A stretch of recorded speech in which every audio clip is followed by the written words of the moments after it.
This is how you install a cord and spring kit for an Ernie ball volume pedal. On the bottom of the pedal, there's two Phillips head screws. Here's our volume pot. We have to turn that counterclockwise all the way. The small cord goes through the back of this hole. Underneath this pulley, take the spring and then make the connection, just like that. Gently close it. Make a small loop and go underneath this pulley. Then wrap this cord around the pot. You want to wrap this cord around the pot around 4 times. Using that tool, grab the spring.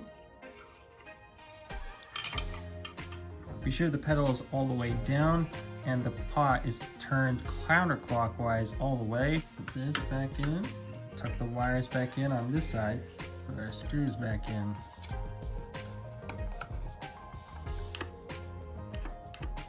If you need one of those kits for your Ernie ball volume pedal, I'm going to leave a link in the description down below. Subscribe to Fix It Rick if you're new to this channel.